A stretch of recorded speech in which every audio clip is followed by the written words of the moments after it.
शेतकरी मामा knowledge YouTube channel तुमचं स्वागत आहे। आता बरेच लोक म्हणते की तुमचा व्हिडिओ यूट्यूब म्हणजे चॅनलवर तुम्ही येऊन नाही राहिले, व्हिडिओ टाकून नाही राहिले। त्याचं कारण तुम्हाला सांगतो, मी जे आहे माझे 3 यूट्यूब चॅनल आहे। एक शेतीबद्दलचे आहे आणि बाकीचे 2 अलग आहे ते चॅनल।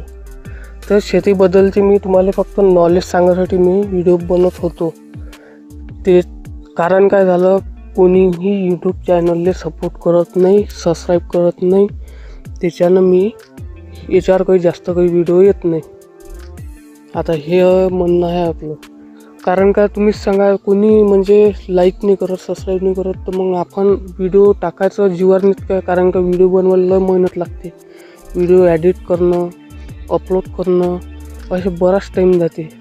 त्याच्यानं मी ह्या यूट्यूब चॅनलवर काही जास्त काही राहत नाही। बरं, आता ते जाऊ द्या। हे जे तुम्ही हे पाहू शकता, झाड संत्र्याचे, हे पाहून घ्या।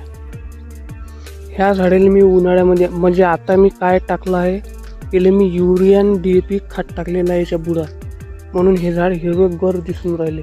इकडे हे पाहू शकता,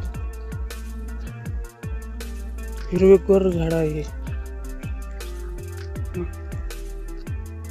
तुम्ही काय करा, तुमच्या पाशी जर 1 वर्षाचे झाड असेल संत्र्याचे, तर तुम्ही DAP खत टाका आणि त्याच्यात थोडासा युरिया घ्या आणि कीटकनाशकचा त्याच्यावर स्प्रे करून द्या, म्हणजे फवारा मारून द्या। 100% झाड चांगलं हिरवंगार राहील उन्हाळ्यात। तुम्ही जर म्हणाल की मी पाणीच देतो झाडाला, तर काही उपयोगाचं नाही आहे। झाडाची वाढ थांबते आणि कारण वरतून जे आहे, वरतून ऊन तपल्यानं खाली अशी भाप पकडते, त्याच्यानं युरिया टाका लागते। युरियाच्यानं थंडावर राहते। आणि बरेच लोक काय करते, आपल्या झाडाच्या बुडापाशी निंदून टाकते। हे कधी निंदाचं नाही। निंदलं म्हणजे काय होते, बुडापाशी म्हणजे ऊन लागते, त्याच्यानं झाड लवकर म्हणजे पाणी मागते। म्हणून हे सध्याच निंदू नका, झाडाचे बुडं तसेच राहू द्या। आता हे तुम्ही पाहू शकता, आपला बगीचा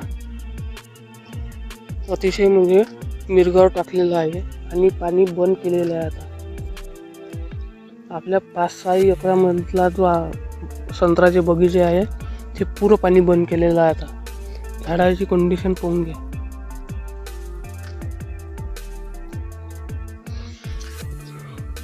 धन्यवाद। आता तुम्हाला जर हे चॅनल जर सपोर्ट करायचं असेल तर सपोर्ट करत जा, मी व्हिडिओ टाकत जाईन। धन्यवाद।